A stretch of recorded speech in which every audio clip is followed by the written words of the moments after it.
The bigger one and the much more challenging goal is a net zero county. So everything inside of the Washtenaw County borders, and that includes what the county does, but it also includes the things that are done by the people that live here, the people that commute here, the businesses that operate here, and the other institutions that operate here. And so just as you've heard before, it's a much bigger goal and will require the county to work in some really different ways in order to address the emissions and the planning that go along with that particular goal. Our plan will look a lot like other climate action plans, and that's intentional. It's because there's a pretty good framework for what these things need to look like, and because we want to have something that can be referenced against those other plans. So it's going to include our climate information and what's happening here in Washtenaw County. It will include a greenhouse gas inventory, and that's kind of the numbers in terms of what emissions in Washtenaw County come from. It will include a vulnerability assessment, and the point of this is conceptually similar to the opportunity index in terms of thinking about who are the populations in Washtenaw County that we need to be prioritizing as we think about the plans and projects and programs that our plan will have us do. And then we're also, the strategies and actions I've already talked about in terms of those being the nuts and bolts of the plan, but then we're also looking for implementation recommendations. And those are the things that the county will need to do as an organization to do all the work that the plan will have us do. And so that we're not going to talk about tonight, but I think will be a really important thing for the board to consider in terms of how we do this work. Implementing climate action plans is another bigger challenge. The climate action plan itself has been a big challenge, but to actually do the work is something that will require a lot of the county. But we think we're in a pretty good spot and have used the year well to prepare us for that.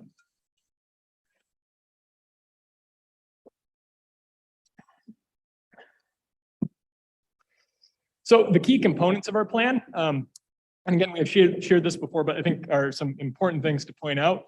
It's focused on both the organization and the community. So we've got those dual goals.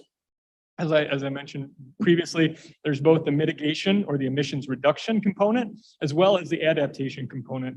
And both of those we also believe are important. While it's really important to do what we can do to stop the changing of the climate, we want to think about the communities that already live here and will be susceptible to the changes and the harm that could come to them from climate change, and do what we can with our time to minimize what that harm might be. We're trying to align with existing plans that are already in place, both climate and otherwise, and to have a plan that is knowledgeable about what else is going on in the county and that can be integrated with that. I think that's really important given the county's roles and authority on many of the things that it's going to take to influence climate action, and that we do this in a collaborative manner, and that being in alignment with those other plans really prepares us well to do that. We want to be equity-based and focused on the greatest areas of need and those most likely to be harmed as we're thinking about where we need to do this work first. And then we're really trying to be collaborative and build this through extensive discussion and engagement, both with the organization and the broader public. So the project thus far, I wanted to just take a little bit of time to talk about two really important groups who have helped shape what you're seeing tonight. The first is the Washtenaw County Environmental Council. You all appoint that body. Unfortunately, Commissioner Schenck and Morgan are unable to be here, but they're the commission's representatives to that group. That group has been thinking about climate action since its formation in 2018. On a monthly basis, we have been going to that group, bringing them major questions about the plan, keeping them updated, and using them as a sounding board in terms of what the plan needs to do for the public. And so want to very much appreciate them and thank you all for your appointment of those folks to that group. Also, we have set up a staff steering committee. And so conceptually, it's similar to the Environmental Council, but it's really been brought together with internal leadership to think about, what is the county already doing and how can we integrate the programs that the county already has underway into this work so that we're not leaving opportunities untouched. Really, really thoughtful group and really involved and interested in the work of this plan. And so really want to thank the folks that you see up there in terms of the steering committee.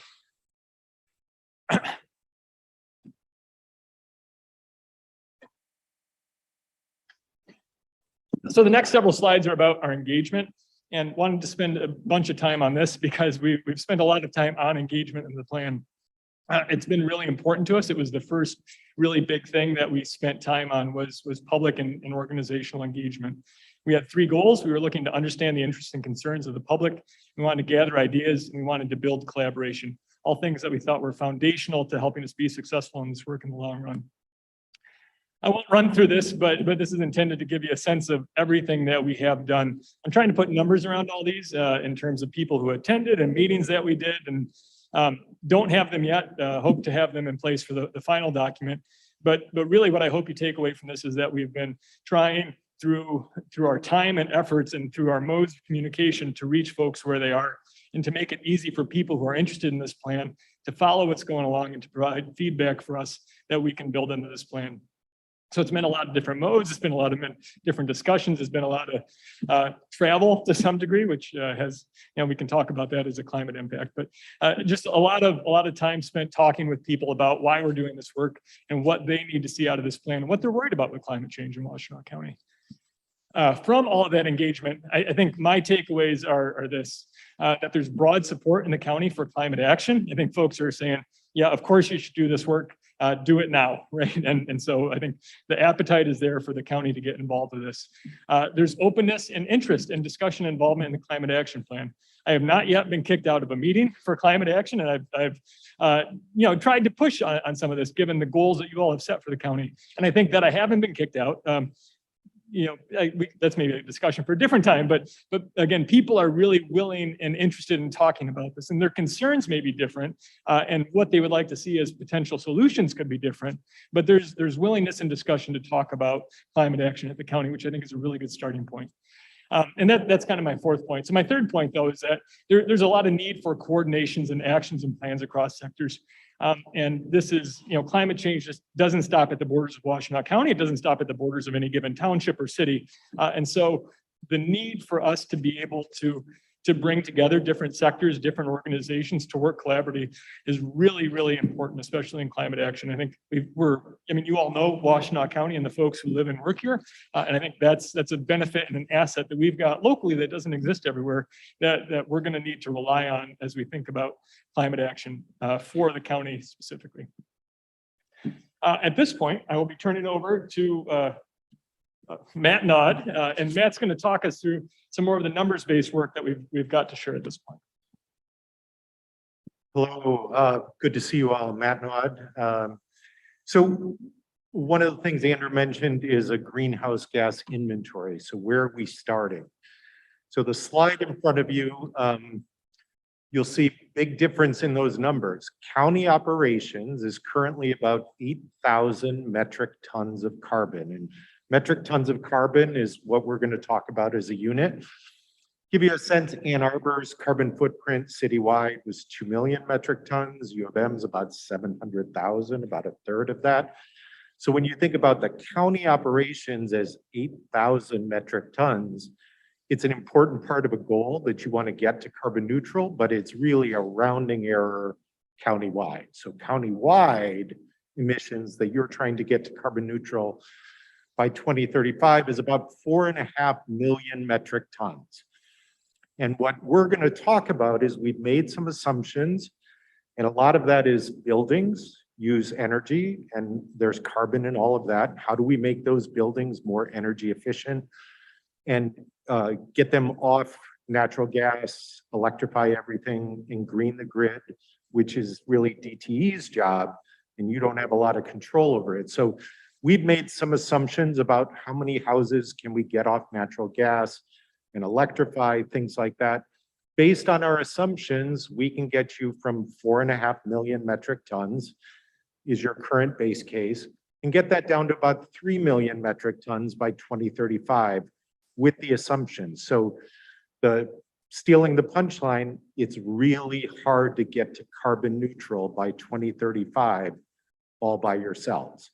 So there are some ways that number can get even smaller. So you can see that the green buildings, there's about 1.8 million metric tons of carbon left, that if DTE gets a greener grid, we can make 1 million tons of that disappear. And I know I'm talking about a lot of numbers, and I'm going to stop getting in the weeds because I said I wouldn't do that. But takeaway message is there's a way for us to get the county operations to carbon neutral. And there's a way to get the county to carbon neutral, but it's going to be hard, and it's going to take participation from all the local governments and our investor-owned utilities to make that work.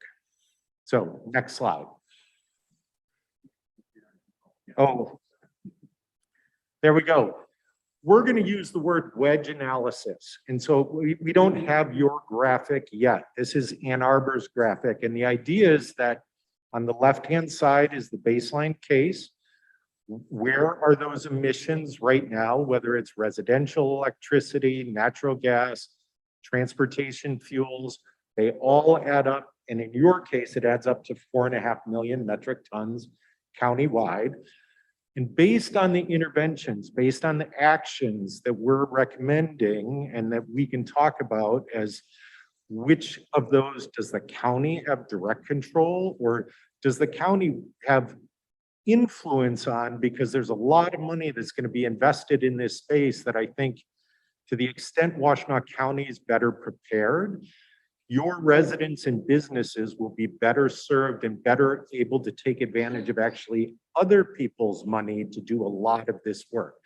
So when we talk about a wedge analysis, we're talking about how do we get from that left side base case, a bunch of different actions that bring those emissions down as close to zero as we can get.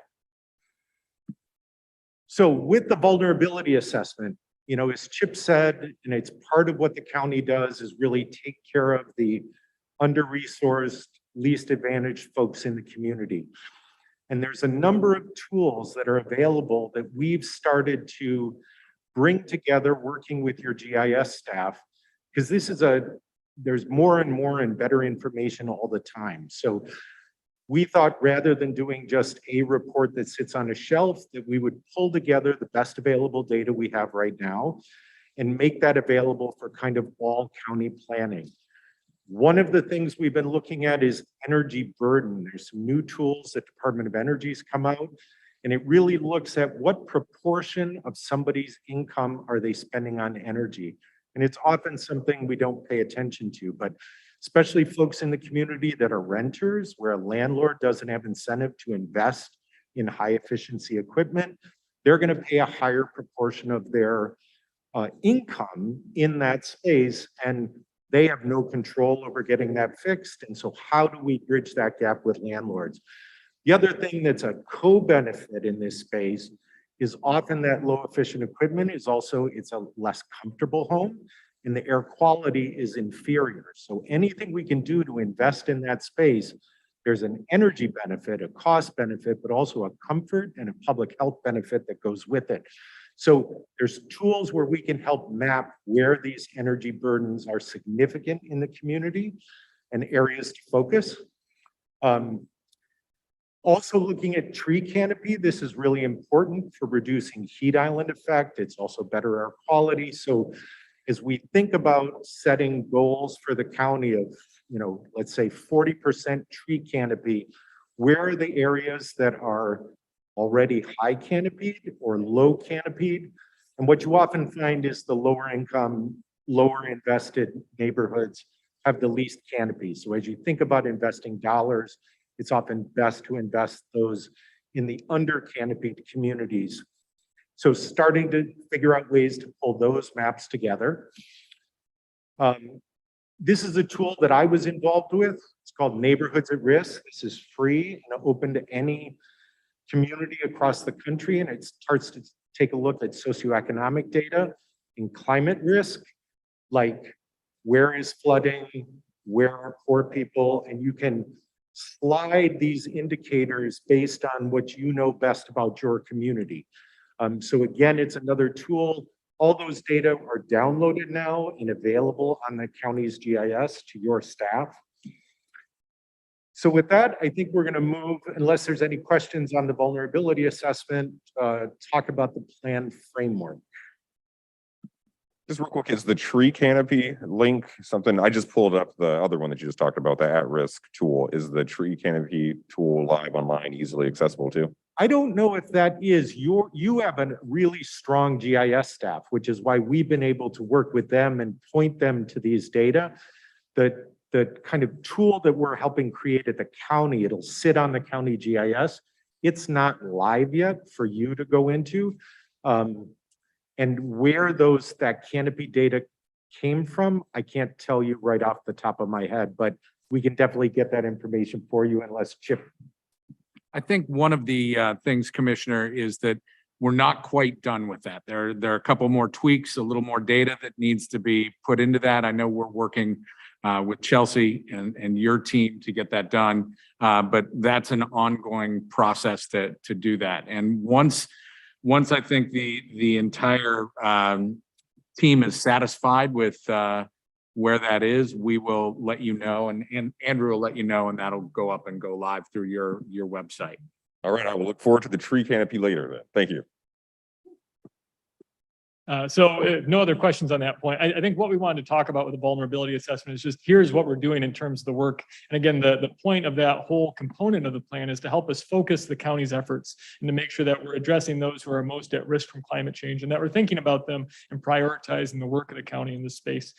So we'd love more feedback in making sure that we're looking at the right things with that work. So the plan framework. I think the plan framework, please think about it as the organizing principles of the document. And certainly it's an oversimplification, and a lot of what is in the plan itself is complex, it's interrelated. There's a lot of co-benefits, and we've tried to make it simple to follow, but how we started with the plan framework was talking about what needs to be important to the county, or what is important to the county, both from you all, from the residents who live here, from staff, and making sure that the climate action plan was in alignment with those organizational priorities that already exist. And then also is able to be organized in such a way to make it easy for people who need to look at the plan to understand what we're doing, either to implement stuff or to just know what the county is doing to follow along. So we spent a lot of the time in the late spring, early summer working to develop this plan framework.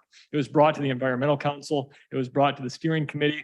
It's been a regular part of our communications. We've shared it with the various formal communications that we've been pushing out to the public as we've been working on this project.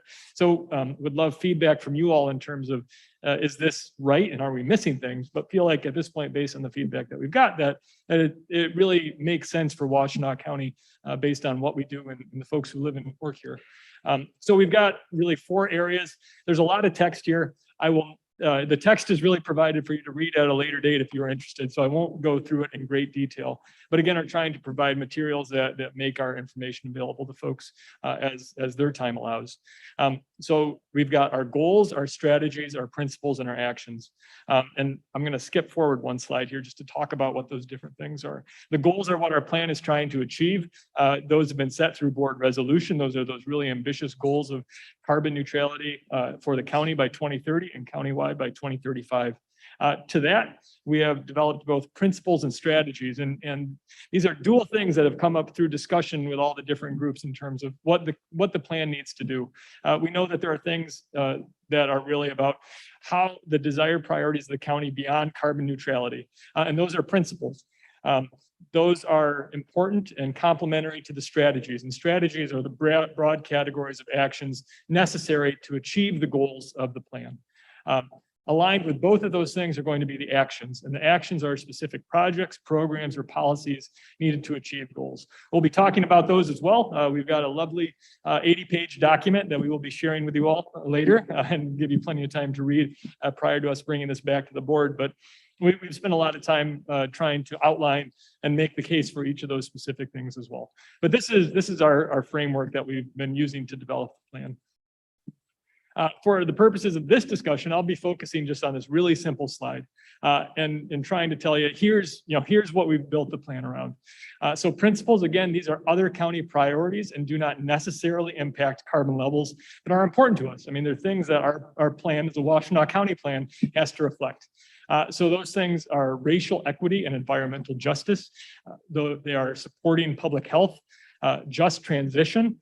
This one is the concept of how we move from society that is really focused around fossil fuels, right? And how do you do that in a way that helps employees who might be working in that space transition to jobs that are not relying on fossil fuels? Complementary to that is the principle of a resilient economy and trying to figure out a way that you can help employers and take advantage of economic development benefits that could come to the county to help improve quality of life and the standard of living in the county and use some of those other economic development tools and interests of the county. We're really interested in community support and partnership. You've heard me talk a lot about that already, but we think that that's something that needs to continue. Certainly has been something we've heard a lot from you all and your preceding boards in terms of how the county needs to act. And then high communication and engagement to make sure that people don't only know what we're doing, but have a chance to shape and influence that work. So again, those are the principles, those are things that we need to do, but which might not necessarily impact carbon levels. So the strategies then, these are going to be those things that do directly impact carbon levels. So our strategy areas are health, energy transition, and energy transition is really moving away from electricity generation or building heating that's based on fossil fuels and moving towards renewable energy sources. Infrastructure investments, so talking about the systems by which people get around or the systems by which we move stormwater, how those things are created in terms of where they are being built, the size of which they are being built, and the materials that go into constructing those things. Circular economy. This one, think about the linear economy as being things that are used one time. So you extract resources, you build something, you use it, and then you dispose of it. Trying to move away from that type of material use system to something where items are continually in reuse, and that we don't necessarily need to extract or dispose of items. We can find ways to reuse those items. Also transportation, both public transportation systems and options that are available to individuals for personal transportation needs, whether those are a personal vehicle or alternative transportation modes. Housing is something I want to touch on just a little bit. This was a late addition, but came out of discussion. And I think it is likely something that I would expect some discussion amongst the board from. But to a large degree, where housing is located is going to drive resources that people need to get to and from their place of employment or to get the things that they need to live. And so thinking about Washtenaw County and some of the housing challenges that we already have, we know there is a need for more housing here. And how that housing develops and where it is and what it looks like can have a big influence on what the future carbon emissions of the county look like. And so there will be an opportunity to think about how does that happen inside of the county? I think the challenge is the county's role in housing, right? And how we get involved in those discussions. And so it's on here because it's something that the project team, and I think the other folks that we've talked with, know that it's something that needs to be addressed as we're thinking about climate action for the county. But it will be difficult, and it will be, like many of the things that you'll hear about in our plan, will require us to think outside of some of the normal things or the normal roles that the county occupies. And then finally, working farms and natural areas. Unique. The county is very blessed to have a lot of natural space that has been preserved through either the works of farmers or the works of some of the things that the county has done with land preservation. And so understanding what those do for both protection against climate change, but also as like a carbon sink are really important things. And we think that there's some opportunity to expand on what we're already doing there. So that's our framework. I would love comment, either now or at the end of this discussion in terms of how all, just how that resonates with you all as a board and things that we might need to think about. But again, I think the reaction that we've gotten so far has been pretty positive in terms of that making sense for the county. Here is all the very text heavy slide though that I will be moving over, but I would leave it to you to read at your convenience. So with that, over to Mr. Smith here to talk you through our draft actions.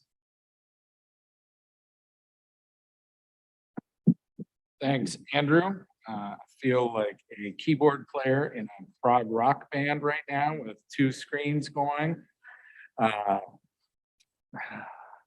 So I'm going to talk very kind of 10,000-foot view of the proposed draft actions at this point. There are 46 actions. We know that we need to add a couple. We'll get to that. Some of that is dependent upon some of the financial modeling that we are doing right now. But we've got, and rather than try and have you read these tiny little text slides, there are a lot of them. And that's the real purpose of showing that slide. Now, Andrew mentioned that you will be getting an 80+ page document that has a detailed description of each proposed action. I just want to set the stage for that a little bit so you understand what you're looking at when you take a look at that document. Each Each action has an action number up there on the top left of the slide. And the way that Andrew mentioned, the way that we have structured this is each strategy area has its own set of actions, anywhere between 2 and 10 actions. There is the action title, the action description. What is this action that has been proposed? On the left-hand side is what department within the county is responsible for this? Who's taking the lead? Are there community partners that are essential to making this happen? Where can the money come from to do this? Staffing. Do we need more staffing? Do we need partner staffing? Where is this staffing come from? Do we need to contract for it? And then lastly, who needs to approve this? Is it this body? Is it a local unit of government, a city, village, township? On the across from that, on the right, over here, we will have a box of goals and draft goals and metrics for these actions. Some have more than others. I think the important ones are up at the top, and these are qualitative assessments of the priority: low, medium, high, the timeline, short term, near term, long term, the impact, low, medium, high, and the difficulty level, easy to hard, easy, medium, hard. I think, as I mentioned, those are a bit subjective. We've had a little bit of back and forth about, oh, that's way harder. Well, sometimes the actual action is really easy. It's the implementation that then becomes hard. And then the column over on the right, and this is one I want to spend a little bit of time just going over, is this idea of return on investment and those estimates. And what we're going to be doing is connecting estimated costs for actions to the way they impact emissions. Some of these are very direct impacts, and others are supportive actions that will enable those direct impacts. The way that our team has been thinking about return on investment is that the investment has a net return to the community. This can be a traditional definition, such as Washtenaw County puts money into solar that is installed on our facilities, and there is a direct financial return on that investment by generating solar energy and powering our buildings. But it can also be indirect, such as the county funding a program to help community members get a better price on solar from local contractors, and the residents benefit from a better return on investment on their solar investment, and the contractors benefit from increased sales.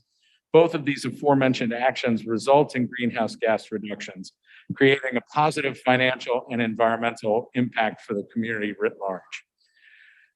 The reason I wanted to say that is these things are going to be expensive. Like, you know, I'm not going to lie to you. Like, this stuff is hard.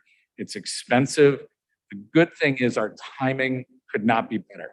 The Inflation Reduction Act has a lot of money coming to communities like us who are prepared, who have a plan and an actionable plan. So all of this is working in Washtenaw County's favor.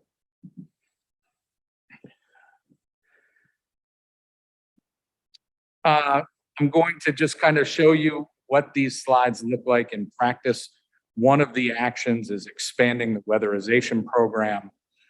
We have a description of what that is, who's responsible for these things, all of the potential partners, where funding might come from, staffing, all of that stuff. The impact of this action is high. The return on investment is high. It is going to be a continuing action that has to happen until 2035. So you can see that the county is going to do this, the community is going to partner to do this, and the cities, villages, and townships are going to do this.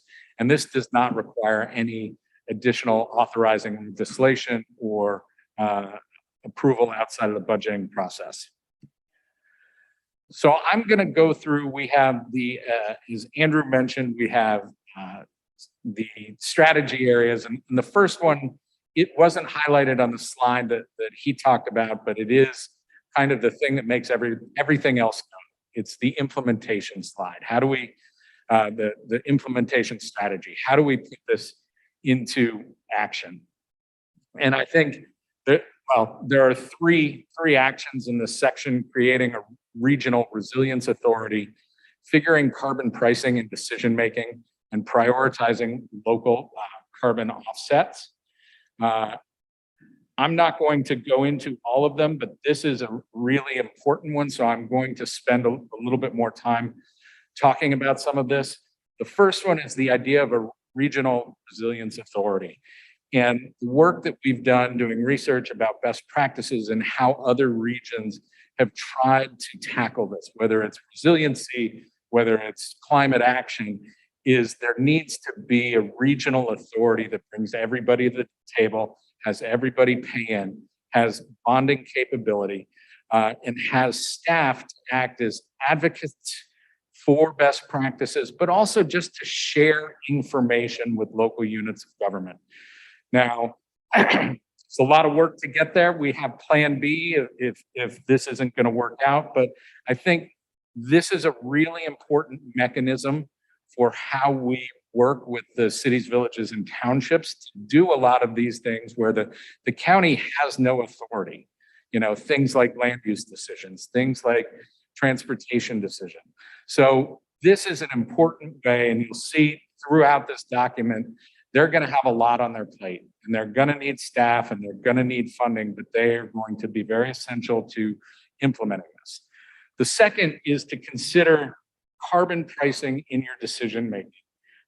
And the social, when we talk about carbon pricing, we're talking about really the social cost of carbon, which is an estimate of the economic costs or damages of emitting 1 additional ton of carbon dioxide into the atmosphere, and thus the benefits of reducing emissions. And this cost can be factored into cost-benefit analyses and decision-making so that both internal capital project planning and approval of external development projects can really consider and realize their full carbon impact. And so that as you all are making decisions about the budget, about signing off on regional transportation projects, there is a real cost of what that means in terms of emissions. And part of that is the second half of that is considering an internal carbon tax. So in thinking about these projects internal to Washtenaw County, to say, when we come forward with a capital project or budget request, that there is a calculation of what is the emission impact going to be of that action. And let's figure that into the budget. The third one is prioritizing local carbon offsets. And I know Matt kind of swallowed our lead on this, is we don't get to zero. We have to do all of this and we don't get to zero. We're going to have to do carbon offsets. And the way that we have been talking about it, certainly internally, is that has to be a Washtenaw County-based program. We don't want to tell you to spend $20 million a year to support wind farms in Texas or reforesting Papua New Guinea. You know, it is projects that need to be done here that reduce our emissions here, that benefit the people that live and work here. So that is the third big implementation action. That takes us into the next strategy, which is energy transition. I'm not going to go through all of these the way I just did. You're already beginning to glaze over, except for Commissioner Scott, who is exceedingly kind to me. But a lot of these things, and I will pick out, you know, we've got to get renewable energy options for everybody. You know, that is key. Matt talked about it, is getting our grid green and getting everybody access to renewable energies is absolutely the key to getting to zero. That's really, really important. It's really the hardest thing in here. We talk a little bit about how to do that with DTE. We need to really do a lot more thinking to flesh that out a little bit more. We as a county don't have a lot of authority with them, but we do bring together all of the CVTs. We can speak with a unified voice. We can do a lot of lobbying. I think a few of you might know a person or two in Lansing that might be able to help with this. Ultimately, that's really important. I think a lot of the other ones, and I'm just going to hit on them because they are expanding on programs that already exist. The countywide energy concierge and the community bulk buy for solar and building electrification. City of Ann Arbor is doing this stuff. They've already started doing it outside of the city of Ann Arbor boundaries, particularly with their solarized program, which is, they don't check to see if you live within their borders to see if you want to participate in a group buy option. These are partnership opportunities that we need to take advantage of and scale these out to the entire county. But then as we get, towards the end of them, a lot of these are policy decisions that you all make for county operations. You can say 100% of our energy will come from renewables. You can say, all of our new building and new construction is going to be electric, no natural gas, and you can make decisions to electrify the county fleet. The next strategy area is housing. Andrew mentioned this was one that we really, at the beginning, understand how important it is, because really there are three buckets that get us to carbon neutrality. One is the access to 100% renewable energy sources. The second is electrifying and making our homes more energy efficient. And the third is housing and transportation, and making sure that we have much greater availability of housing, much higher densities closer to the job centers. So we're reducing the number of vehicle miles traveled to get to work, between work and home. That's essential. If we can't address those things, we can't get to zero. And because the county doesn't have land use authority, this is where the resilience authority becomes really, really important, because they become the agency that is responsible for advocating for the adoption of best zoning practices, best development regulations, providing model ordinance language, hiring contractors to write that, all of that stuff. They are the people on the ground doing that within all of our cities, villages, and townships.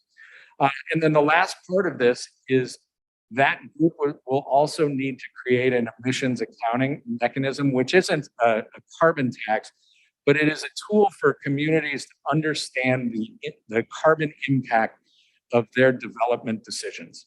And I think that that's really, really important. If you are putting 1,000 single-family homes, 30 miles from the closest big job center, we want to know what that carbon impact of that commuting pattern is going to be. And the local government should understand that. The fourth is mobility and access. We have a goal here to reduce the emissions from transportation and to support mobility modes that eliminate fossil fuel use and reduce total VMTs by 50%. You can see all of the different actions here. There are some really big ones that we don't, as the county, have a direct role in, such as improving transit countywide. But we do need to put our finger on the scale to say it's really important to have frequent and reliable service between large population centers and large job centers. That's going to be essential. We want to reduce the number of vehicle miles traveled overall. It doesn't matter to a lot of this if they are EVs versus fossil fuel internal combustion engines. If our grid isn't 100% green, we're still creating a lot of emissions through just driving, even with EVs. And then providing some financial incentives for county employees to mode shift, and then model that for the businesses and organizations and employers within the county. And then the last one here, again, since we don't have a lot of immediate purview, is looking and working with all of the 9 school districts that we have for more efficient and safer school transportation. The next strategy area is health, and I appreciate guys sticking with me for so long. I realize this is a lot to take in, and I will totally forgive you if there is a dazed feeling when you walk out. There's a lot of information. As we look at health, Matt had mentioned the expanding tree canopy and reducing the heat island effect. As we look at vulnerable communities, one of the big vulnerabilities there is susceptibility to high heat days. And as we all know, because of climate change, we're going to go from, between 4 and 6 days of excessive heat every year to between 10 and 20. That is particularly a concern for vulnerable communities, whether they are economically challenged, whether they are senior citizens or otherwise health challenged individuals. Being able to address that is really, really important. And one of the ways we try and do that is to create resilience hubs throughout the county, trying to make sure that, and for anybody that's not familiar with that term, a resilience hub is any kind of trusted community space. It could be a library, it could be a government building, it could be a farm, it could be a lot of different things, but it's a place where people can go when there is a climate emergency, provide cooling, shelter if necessary, provide information in the event of storms or disasters. And to have those throughout the county will really help to build our web of resilience. The sixth strategy area is pretty straightforward: preserve working lands in natural areas. This is one area that the county is really ahead of the curve, ahead of certainly most of Michigan, if not a good chunk of the country, in the effort that we have put into both natural area preservation and farmland preservation within the county. We do have a goal of keeping 30% of the natural area and the farmland or total county land protected as either farmland or natural area. So that becomes important. Matt talked about how that can act as a carbon sequestration, a carbon sink, if you will, but it also addresses some of the stormwater and flooding issues that we have, and to be able to deal with those in a natural way instead of putting giant pipes underground and storing everything in a way that really challenges nature instead of mimics nature. And then there's the infrastructure component to this. One of the things, and I know all local governments are given the opportunity to provide comments on infrastructure agency planning projects. We really want to be aggressive about providing comments, particularly on those projects, road projects, big development projects that are going to have negative emissions consequences for us. But it also helps you as a body when you are finalizing capital improvements plans, budgets, to prioritize projects that reduce overall fossil fuel use and prepare for the more extreme weather that we're going to get. I think we took some of the Water Resources Commissioner's ideas directly from their work plan to talk about countywide stormwater inspection and retrofit programs, and doing that urbanized area storm vulnerability risk assessment and prioritization. We have in the vulnerability assessment, we have 30,000 foot view data. We need to be more precise than that so that we can target the way that we spend money to benefit those vulnerable communities and make sure that they're taken care of, and to target where we put new green infrastructure, whether it's rain gardens, whether it's more trees, but also to look at new stormwater regulations for new development. Last, I'm going to let our circular economy expert, Matt Nod, talk a little bit about this, and then we'll wrap up and have a little discussion. Sure, thanks, Jim.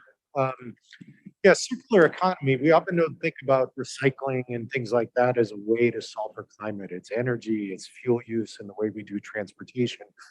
But there is a real opportunity here. And I think the way I've thought about it is GM is committed to 100% recycled plastic in all of its vehicles. So is Ford. Myers made commitments. And so the question is, how do we build that supply chain for those companies? Because it turns out Michigan buries billions of dollars worth of material that could be recycled every year. And we need to make that connection between, we've taught a lot of Michiganders how to be good recyclers.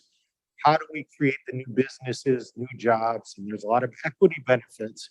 We can create those jobs in Detroit and Flint and Harbor and kind of close the loop. That's the idea of this circular economy. So we think there's ways, and the county is already starting to work in this space. The solid waste group, Theo's group, is investing and has committed some funds to any new company that locates in Washtenaw County that uses recycled content. And so there's a little bit of grant money there to support them. So we're talking about how do we build equitable, low carbon, and resilient circular economies. The other thing I wanted to mention with GM is we talked about 4.5 million metric tons of carbon is the county-wide footprint. GM thinks that the carbon footprint of its supply chain is 50 million metric tons of carbon. So just again, to put that in scale, that anything we can do to put recycled content into that supply chain lowers GM's carbon footprint, and they want to invest in that space. So there's another group that has money that wants to put into that. So I think, again, we can be prepared to help do that, get jobs and other things that come with it. So we're not going to get to carbon neutrality if we keep putting food waste into landfills. It creates methane. It's a greenhouse gas. It's actually a greenhouse gas that's much worse than just traditional carbon going into the atmosphere. So if we keep that food waste out of landfills, there's a significant greenhouse gas benefit. And as Chip said, if we could take that compost, put it on farmland, it actually pulls carbon out of the air and puts it in the ground. So we get a double benefit if we can work in that space. Again, we've already got a bunch of things going with the regional authority. We've already got some good funding going into circular economy work at the county, but just making that link between economic development and recycling, you know, I think, again, Washtenaw County is well poised to take advantage of that. So I won't go any more into the weeds, but I hopefully made my case that recycling is a good part of how we're going to get to some of our carbon reductions. So with that, do you want me to keep going? All right. Way too small for you to read, and I've moved this into a slightly different slide, but you'll see this where we're starting to again make some assumptions like if we can take 30% of the buildings that currently have natural gas, and I can make that 30% number whatever we want, but we just didn't want to say, oh, we're going to magically take 100% of all the houses that are using natural gas and making them fully electric. So this says if we do that with 30% of the buildings in Washtenaw County, we'll get a 300,000 metric ton reduction, and that's each and every year. Better fuel economy, and there's 3 different transportation items in there. The second one, the third one, and I think the 6th one. And those actually, I've organized them by benefit they get, but they actually come in like we do the first one of VMT cut by 2%, gets us 25,000 metric tons. If we can go farther and get VMT to 8%, get 100,000 metric ton reduction. So these are the kind of quantified actions and the assumptions that you're going to start to see. In there is, if we get divert 30% of landfill waste by 2035, we're down to a 22,000 metric ton reduction. All of these together are going to get us from that 4.5 million metric tons down to about 3 million metric tons. And then we still got a long way to go. So just starting to give you a sense for where we're going with that. One thing I did want to mention is Chip brought up this idea of social cost of carbon. And The other way to think about that is your 4.5 million metric tons of carbon countywide is currently causing, and this is what the Biden administration calculates at $51 a ton, $230 million worth of damage every year.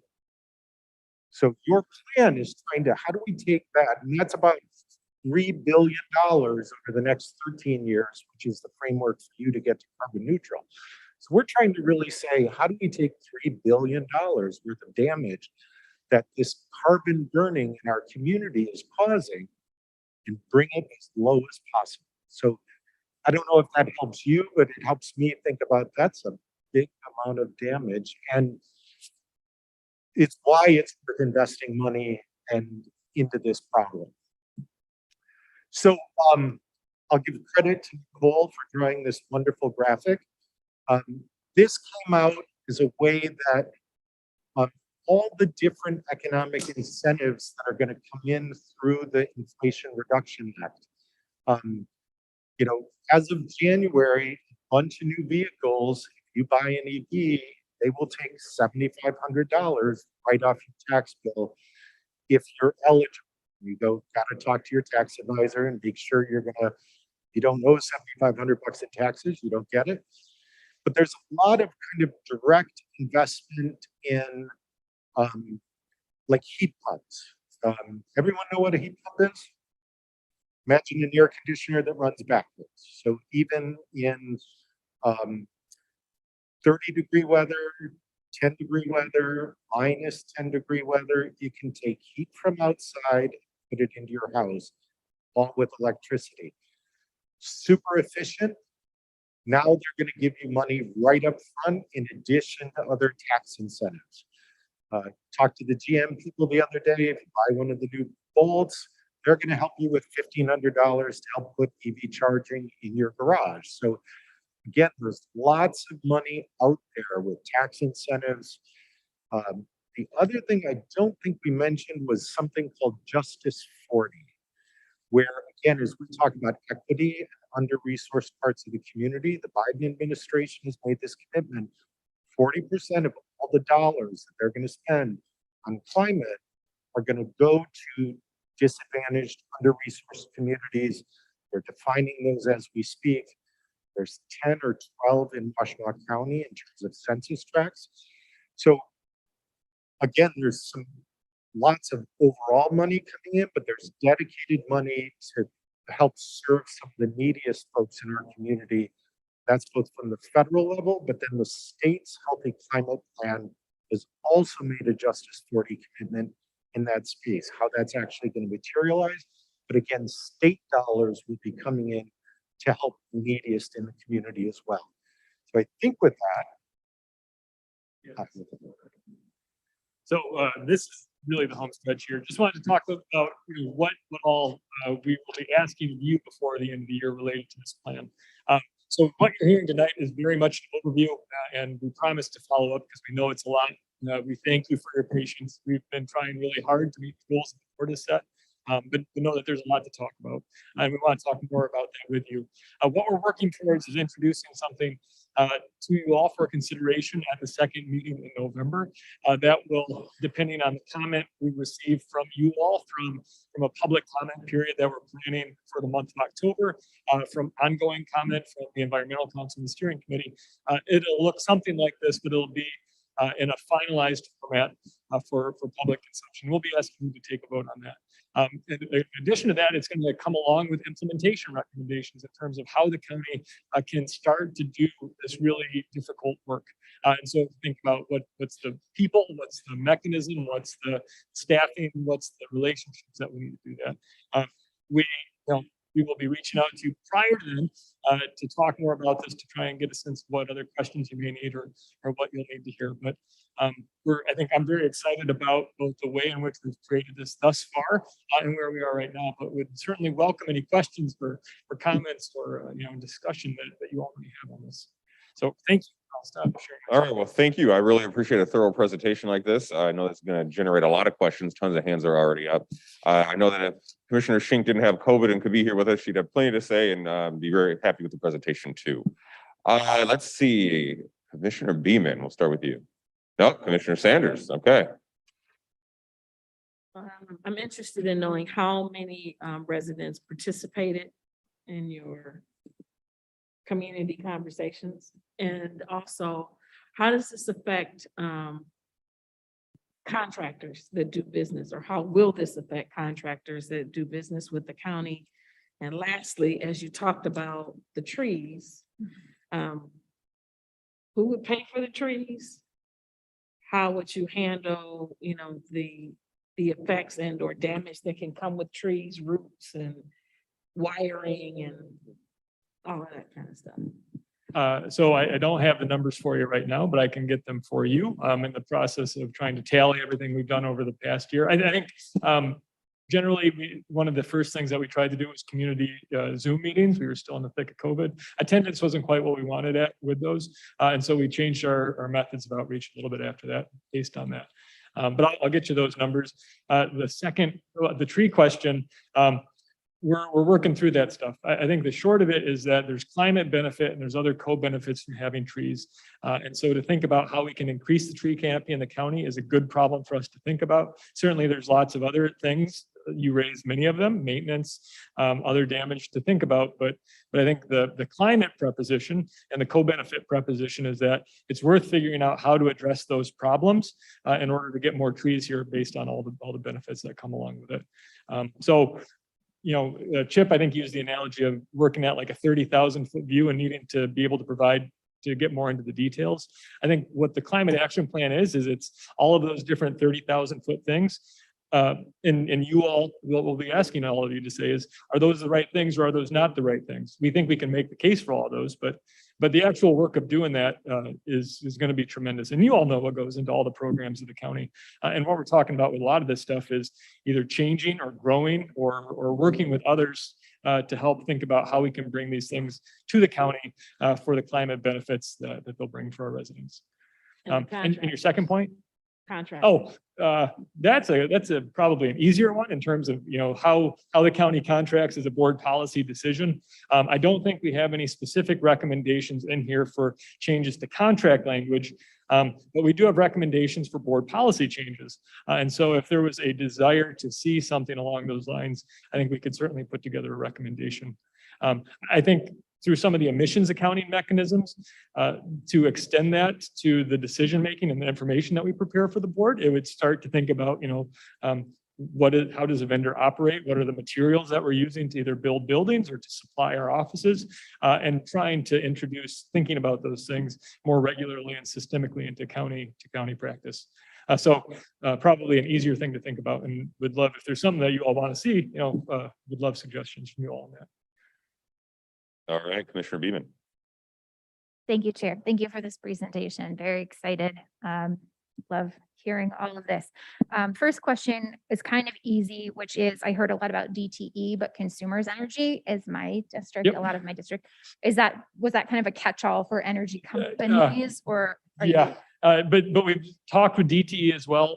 City of Chelsea has their own municipal utility as well. So we've also been talking with Chelsea. The bulk of the emissions in the county related to a utility come from DTE. And so they're kind of the shorthand that we've been using. But we have been talking with consumers as well. I think the additional thing that we have been interested in with consumers is their pipeline infrastructure inside of the county, and trying to understand what that does for our emissions, as well as emissions that directly come from those sorts of infrastructure through leakages and whatnot. Yes, I have the largest pipelines in the county in my Very big. district. Very familiar with that. Other piece that I just have a question on in terms of like engagement and with townships and that sort of thing. It's like when we're looking at green energy, I'm just going to brag on a moment. I have the largest swath of land in District 3. So if we're looking at wind, if we're looking at solar, that's the place to put it. But we're also creating oxygen through all of the farming that we're doing in that space. And so that's been a huge issue throughout my district. We've lost 4 solar farms in the last year and a half that have been proposed through township decisions. So that's just kind of a question I have in terms of like, what does that engagement look like? And then also when we look at transportation, for me, I want to look at not only, you know, here's a lot of people, here's a lot of jobs, but also look at that disparity of this is what this job pays, and this is where I can afford to live because this is what this job pays. So it's kind of a broader picture of affordable housing, transportation, and access to jobs. I'll use my niece as an example. She lives in Manchester because she could afford to purchase a house in Manchester. Brand new newlywed. She works at a childcare facility in Ann Arbor. She has to drive between Manchester and Ann Arbor every day, but because of the income bracket, this is where she can afford to live. So looking at kind of that piece as well as, you know, putting bodies to jobs, but what does that pay scale look like and what does the housing look like? Yeah, so thank you for those comments. I think your second point is exactly why we felt like we needed to include housing in here, right? Because we know it's an issue for the county, and how that develops in the future certainly will have an impact on our emissions as well as a lot of other things. So appreciate the comment, and I think we're trying to do that. And we'll look to talk with you more on that. I think in terms of the township outreach, we have been closely following the decisions made by township planning commissions, primarily around these large solar developments. And they're interesting and varied, and they vary quite a bit depending on the body who's made them. I think one of the things that comes to mind for us is through the Regional Resilience Authority, being able to provide information, to provide tools such as model zoning, being able to help provide information that makes it easy and accessible, and where townships are not necessarily needing to recreate the wheel with this stuff every time these pretty unique and new novel issues come up for them. So that's one of the benefits that we see of the Resilience Authority. But we've been reaching out and trying to have those individual discussions with them as well to get a sense of why a community is seeing it as right or not right for them as they're making these decisions. All right, Commissioner Scott, thank you for your patience. I see you got a page of notes there. Thank you very much, Chair. Thanks for the presentation. I really was very excited by this presentation. I wasn't just being nice. And I do have several pages of notes. Ooh.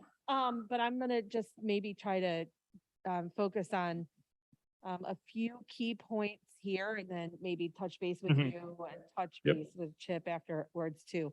But one of the things I feel like when listening to it, it was great. I'm like super excited about this idea about a regional resilience authority. I think that's a really great out of the box idea. I'd love to see how we could make that happen.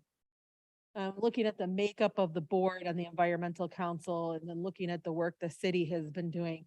And I'm just wondering about the elephant in the room, that maybe we need somebody from the university on some of these committees, because they are a huge employer and creator of energy. I know a lot of the buildings have geothermal systems in them now, that they're really working themselves on a net zero plan, but they also bring a lot of people in. And I think that as we go forward to think about net zero, we have to think about how we engage them in this process as well. And so just when I looked at like one of the committees, I was like, does one of the people on here we need some university representation, because if we're going to work with the city and we're going to work with other municipalities, the university is a whole entity in and of itself. And then just on that kind of note of thinking, this is way off in the weeds, but if we are including the university in areas where they don't have geothermal systems, I don't know. I know there are places in Europe doing these district heating systems that I would love to see us work on here too. So, you know, I lived in Ireland. They're doing that in places in Ireland. They've done that in Denmark. We could do things like that here. They're doing it with data centers that produce all of this heat, and then they're using that to heat other areas. So it's pretty exciting. And to think about, if we create regional resilience authority, how we could create things like that. Second kind of question, observation is about, like, I like this idea of the countywide concierge program, and I can see what you guys are saying about getting homes changed over to systems that make more sense. I 100%, I've said this, you know, for almost 4 years now, you've heard me, Andrew, is that I really want to focus on the most vulnerable areas of the county first, because of that I don't know who mentioned that the energy burden on your house. My question is then, there are plans out there for people who are low income, and then there are people who have higher income or more expendable income. It's just a matter of priorities for them. I think we're gonna need to be successful, and I'm wondering what you guys have thought about in this terms is that middle income plan. So people who are $40,000 to $100,000, they don't have first of all, you might not care about a tax credit because you're not paying taxes, right? And you don't have the money to begin with to do that. Like me, like a single mom who owns a house in Ann Arbor. I would love to put solar panels on my roof and do all these more energy efficient things. I just don't have the capability to do that. And I think that you're dealing with thousands of households in the county who are much like me. And I'm wondering what you've thought of about ideas on how we address that going forward. Yeah, so love all the questions. You want to take? Oh, well, I'll try and move quick because we're coming up. I'm gonna save the Yeah, rest. so thank you, please do. Look forward to the rest. So on the membership of the Resilience Authority, I think we've been thinking very broadly in terms of who needs to be at the table. And think, there's a lot of people beyond just governmental entities that have a stake in this. And so trying to think broadly, but we've got to work through the specifics on that. In terms of the district geothermal, we'll talk some more. But I think, again, Resilience Authority is a mechanism to help promote projects like that are difficult for any single entity to do. That's a lot of the basis for that rationale. In terms of how we can help different parts of the community, and again, to use income specifically, has been a big topic of discussion. I think Matt and I probably talked about that 4 or 5 different times, right? And that, groups, folks who are might be looking at the weatherization program are different groups of folks than as you described yourself. There are programs Matt described, I don't think he used the name, but the Michigan Saves program is financing that's available to help get people money. And the thought is that your energy savings can pay back the loan note. I think in terms of the opportunity, as Chip mentioned, with the Inflation Reduction Act, there's a lot out there. And I think there's an opportunity for the county, probably similar to the Washtenaw Health plan to some degree, to help navigate really complex federal systems and to make accessing those massive amounts of federal resources available to people who live here. And I think that's, to Chip's point about being well timed with this. We're in a really different place than when we started this project in terms of what's been done at both the state level and the federal level. And I feel like we will be really well prepared in thinking about how the county can help, again, to make those other resources available to people who live here is something that we feel like is a good natural fit for the county based on what we do and what we've done elsewhere. So we're thinking about it, and I can share more specifics with you, but we know that, the options are going to look different for different types of families. I have ideas too. We'll Good. talk more. Yeah. But Right once again, Yeah. thank you for a really great engaging Oh, presentation. thanks. We're gonna wrap in about 8 minutes here, so last call for questions. While people, you got a question, Commissioner Machewski? Yeah, thank you. Thank you, Mr. Chair. I want to follow up on the agricultural component of this. And when you look at global warming worldwide, we know that agriculture is the biggest component of that puzzle.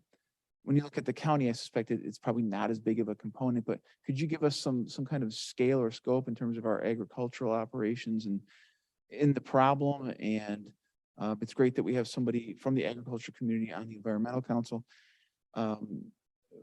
But what kind of outreach do you anticipate doing and engagement of the agricultural community on this project? Yeah, so on your first point, I don't know if we can certainly get you the percentage of county emissions that comes from agriculture, I believe. I don't think we have that this evening, but can follow.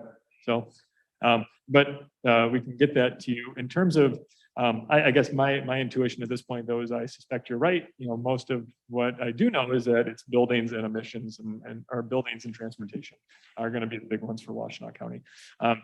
In terms of the outreach, we have been trying to think about both agriculture as a resource that can be brought to bear in terms of emissions from the county.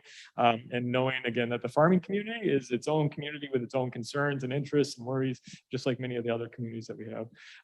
Outreach to them has been a lot through townships and through local township representatives who tend to have a pretty good handle on the ag industries in their communities, as well as to the Farm Bureau. We had specific outreach sessions with the Conservation District and some of the contractual relationships that they help administer for the Natural Resources Conservation Service. 4-H has also come up, in MSU Extension as well.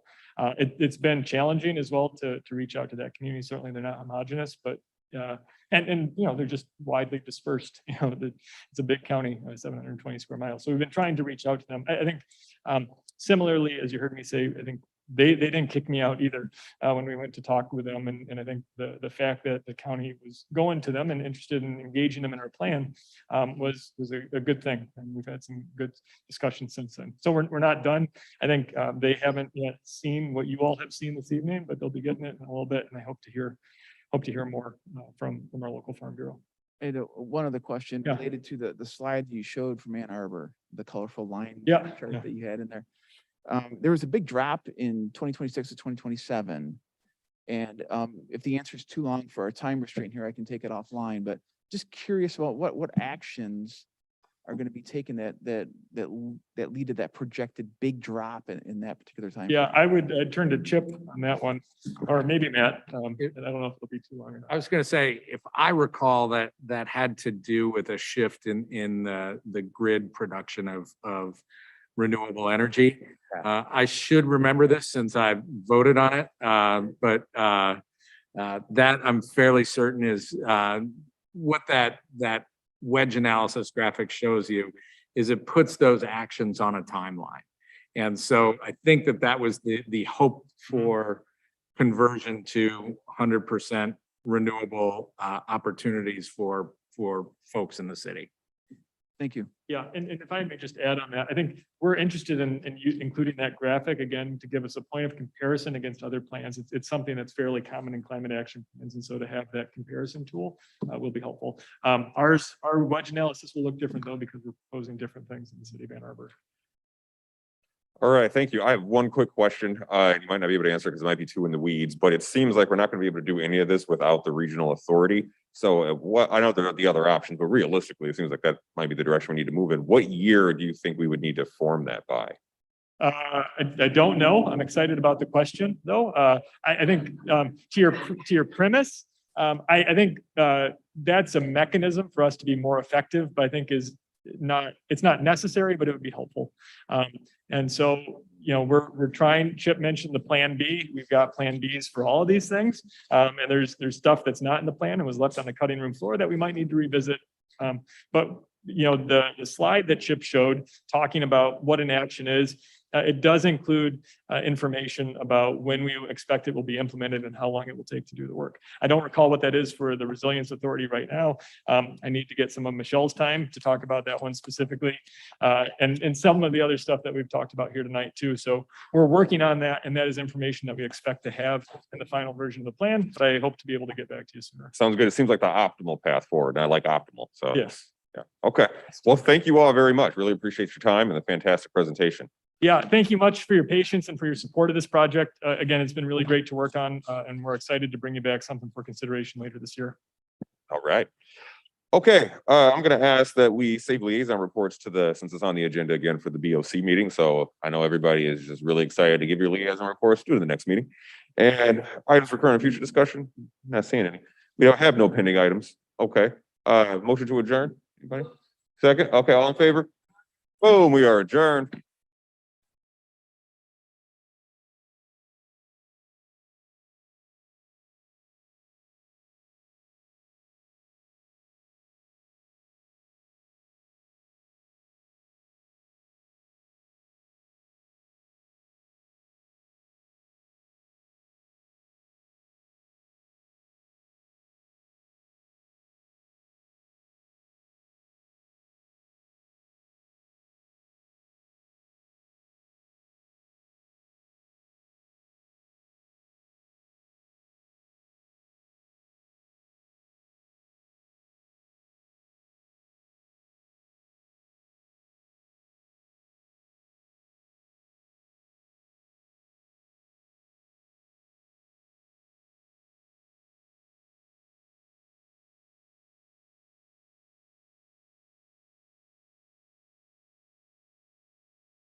Board of Commissioners to order.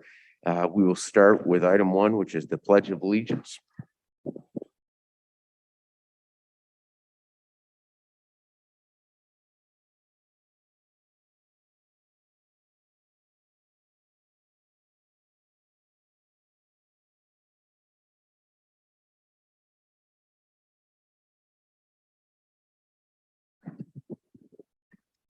Look to our clerk to take us through the roll. Commissioner Beaman, Present. Commissioner Hodge, Present. Commissioner Jefferson. Present. Commissioner Labar. Commissioner Machieski, Present. Commissioner Morgan, Commissioner Sanders, Present. Commissioner Scott, Present. Commissioner Schenk. Thank you. We have a quorum. Thank you. Do want to make 2 quick notes. Unfortunately, as was stated earlier, Commissioner Schenk is not here for reasons related to COVID. And Commissioner Morgan is out of town. He is a gubernatorially appointed member of the Northern Michigan Board of Regents, and unfortunately, their meeting took place tonight. So I just wanted to give a little context on their absence. Colleagues, without any issue from anyone, I'm going to go ahead and ask that we have a chance to recognize the folks who will be here from Public Health under item 3C later on, just to give them a chance to be recognized for the WIC National Breastfeeding Award of Excellence. And I believe Commissioner Hodge is going to tell us a little bit more. So without any objection, we'll go ahead and do that now.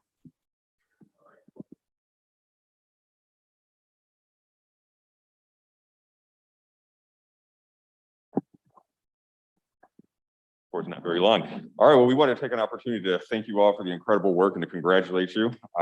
Everyone is incredibly impressed. I talk about the WIC program frequently.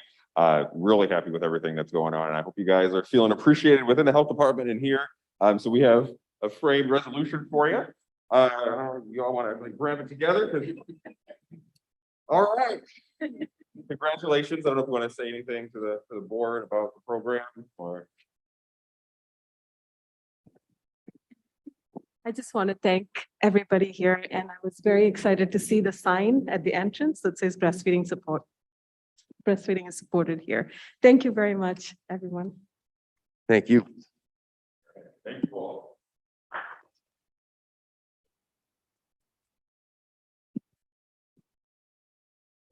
Colleagues, thank you for your indulgence on the agenda rearrange. We'll go ahead and head to public comment. If you're here for public comment, please just give us your name and where you reside. You have 3 minutes. I will stop you at 3 minutes. It is open. Hi, I'm back again. I'm Libby Hunter. I live in Ann Arbor. Thank you so much for listening and responding to the many concerns I have about Safe House Center in Ann Arbor. On the anniversary of when the deplorable conditions came to light. I'm so looking forward to what Greg Dill has discovered, Commissioner Dill. We're all on a collective quest to provide the very best care for survivors of domestic violence and sexual assault. Thank you so much. I especially want to thank Commissioner Jefferson for his continuing advocacy on the ongoing crisis at Safe House.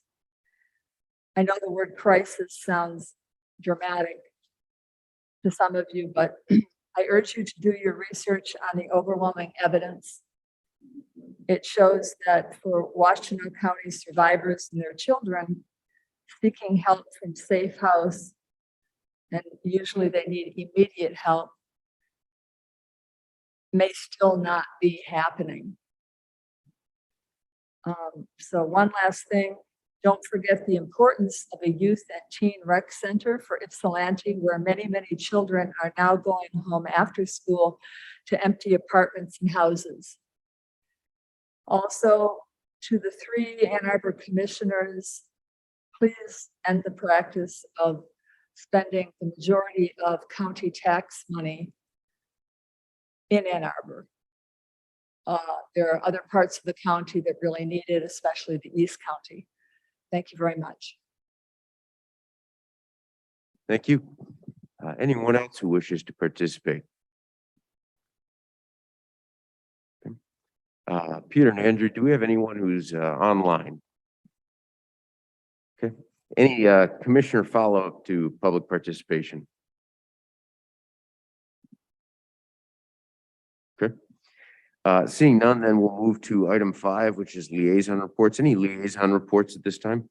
Commissioner Machieski? Thank you, Mr. Chair. I just wanted to quickly note that the Broadband Task Force will be holding its final meeting on October 20th at 8 a.m. at the Chelsea District Library.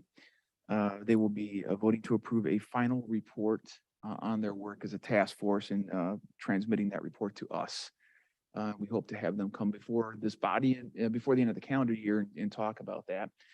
And in addition, I wanted to announce that on Monday evening at 6:30, Commissioner Beeman and I will be co-hosting members of the Broadband Task Force and Chris Shar, the project director on the broadband project, to give an update to the community, including the timeline on how we've advanced on the broadband project over the course of the last year. That will be held at Sylvan Township Hall at 6:30 on Monday night. Thank you. Thank you. Any other liaison updates at this time? Commissioner Hodge? Thank you, Mr. Chair. Give me a brief update on Youth Commission. So we've had a couple of meetings, I think, since our last one. They've been very active in getting all the new youth commissioners onboarded. We're working on scheduling a working session for them to come. You all should receive an email from the youth commissioners in your district soon. They just want to get to know you and have a conversation about how they can work with you. They're also doing a county tour on October 1st. It's a Saturday. I think it goes from 10 a.m. until 6 p.m. They'll send you information about that too. So they're going to go from Ypsilanti area to Manchester and make stops along the way, just to have them be able to take a look at the various places in the county. They're not going to be able to see the whole of Washtenaw County in that one day. At their most recent meeting, they played this really cool game where they took all these different functions of different county departments and put on slips of paper, gave them to the youth commissioners, and then there were sheets of paper around that said the name of the department. So then they try to have to match the different responsibilities. So it was a good way for them to learn about county government. And a lot of them know a lot about county government. So I'm looking forward to having them come talk probably in November, and for all of you to be able to find some time to interact with them. I know their meetings are not convenient. They're Sundays at like 2 o'clock, which seems like the worst time to have a meeting. Probably the best time for them since there's no school time. But if you can find some time to connect with the youth commissioner in your district when you can, that'd be great. It's another good one. Statutory Drain Board, the drains are going. We're just continuing with a lot of good drain work. It's a pretty quick one to be on. I don't have anything of substance there, but we'll probably be seeing Evan sometime soon. That's all for now. Thank you, Chair. Thank you, Commissioner Hodge. It's always good time to hear about teenagers learning about the excitement of county government. So thank you. Any other liaison reports at this time? Commissioner Sanders. I'll just share that I attended the Michigan Works state conference this past weekend prior. Don't hold it against us. It was at Mount Pleasant at the casino. I do not gamble. But it was well attended. They had some excellent sessions. Some of them were even either closed or standing room only, or chairs out in the hallway. But it was good to be able to see what other counties are doing with their Michigan Works. Even if I do say so myself, I think we're rocking, but okay. So that's it for my update. Thank you, Commissioner Sanders. Any other commissioners with a liaison update at this time? Okay. Seeing none, we do not have, at least I believe, council, we do not have any special order of business or appointments at tonight's meeting. So I would entertain someone who would be willing to move the consent agenda. Is there support? Support. Okay. It's been moved by Commissioner Scott with support by Commissioner Hodge. All those in favor? Aye. Aye. Any opposed? Okay. Under item 9, resolutions, I believe we have no first readings tonight. So I would look to anyone willing to move the resolutions for final reading at this time. Commissioner Scott? Thank you, Chair. I have 9.2A, a resolution adopting cyber awareness training policy from information technology. B, a resolution to authorize the above midpoint hire of Alyssa Fountain as legal assistant from the prosecuting attorney. C, a resolution approving the final budget for the Washtenaw County Health Department's 2021-22 fiscal year. A resolution approving the Washtenaw County Health Department's 2022-23 fiscal year budget. E, a resolution approving the Washtenaw County Community Mental Health 2022-23 fiscal year budget. And F, a resolution approving the Washtenaw County Public Defender's Office 2022-23 fiscal year budget. G, a resolution to obligate a portion of the county's American Rescue Plan Act funds to various programs and projects from the county administrator. Do you want me to could do the single readings too at the same time, or? If it's all right, let's just stop there and we'll pick single reading up on its own. Can I get anyone to offer support? Supported by Commissioner Machieski. Thank you, Commissioner Scott. Folks, the items have been moved under the resolutions A through G. Are there any items that any commissioner wishes to pull aside from those items for separate consideration? Okay. If not, we'll proceed with a roll call vote. Any discussion before we do? Okay, we'll proceed with the roll call vote. Commissioner Beaman, Yes. Commissioner Hodge, Yes. Commissioner Jefferson, Yes. Commissioner Labar, Yes. Commissioner Machieski, Yes. Commissioner Sanders, Yes. Commissioner Scott. Yes. Items passed. Thank you. Commissioner Scott, I may look back your way now for single reading resolutions. If you or anyone else would move them. I'm happy to move them. Thank you, Chair. On 3A, we have a resolution to approve insurance coverages from October 1st, 2022 to October 1st, 2023. And B, a resolution accepting an offer of excess insurance coverage for workers' disability compensation for the period of October 1st, 2022 through September 30th, 2023. And C, which we already presented, a resolution recognizing Washtenaw County WIC for their National Breastfeeding Award of Excellence. Is there support? Can I add the approval of claims in there too? And the approval of claims. Thank you. So noted. Support? Support. And supported by Commissioner Beaman. Thank you, Commissioner Scott. Commissioners, any discussion on items 3A, B, or C, or approval of claims under 4? Commissioner Scott. I just want to take a moment. I know that our WIC members have left the meeting, but maybe if they see this, I just wanted to express my admiration for the work they did.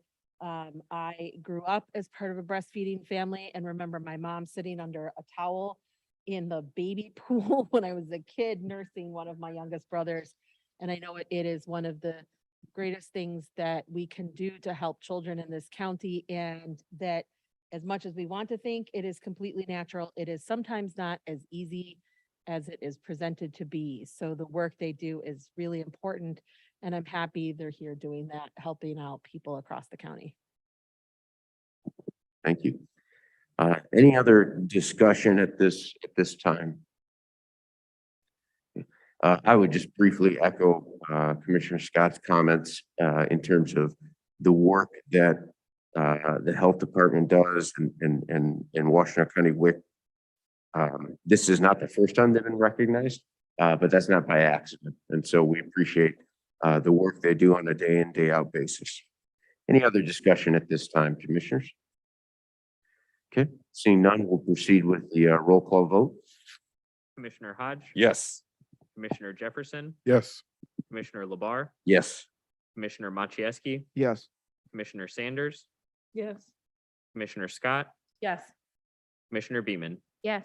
Items passed. Thank you. Move out then to item 10, report from the county administrator. No report this evening. I have no report under item 11, report from the chair. Move to item 12, which is items for current or future discussion. Any items for current or future discussion at this time? I saw Commissioner Sanders, and then I'll go to Commissioner Scott. Just a wild arm. I'm sorry about that. Commissioner Scott. I just wanted to note that MDOT is having some input that they're offering for the Barton M14 interchange, which, as you know, colleagues, is something that I have been working on trying to create changes with for a while, and working with our lobby firm in Lansing. We've gotten some movement here. So MDOT now has different options that they have put forward to try to create some more safe entrances to that area. So I just want to encourage you to look at them and have you encourage your residents to do so too. So it's a great thing. For many years, the only solution was to put up signs that said slow down. So this is a much better outcome than I had even expected. So please participate. Thanks. Thank you. Anyone else who has items for current or future discussion? Commissioner Hodge. Thank you, Mr. Chair. I just want to put a plug out for the Economic Justice Unit and the Prosecutor's Office. So I had a constituent reach out about a situation where it appeared that they were scammed. And the Economic Justice Unit jumped right on it. They had I talked to the constituent for a pretty extensive period of time, and so did they. They were able to get a lot of information, and they are looking at options to support the resident. So if you encounter any constituents that are having challenges related to things that you might think are fraud or other economic issues, it's worth reaching out and just seeing if it's something that the Economic Justice Unit can help out with. So I want to say thank you to Todd Pierce Ryan. That's the person that's in the Economic Justice Unit working on this. Thank you. Any other items for current or future discussion? If not, I'd make one brief note. Next Thursday, the 29th, is technically the start of the earliest voting periods in the state of Michigan.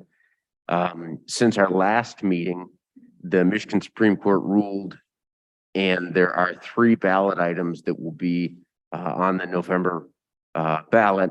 I'm interested in getting colleagues' thoughts offline in terms of taking any formal position as a body on those items.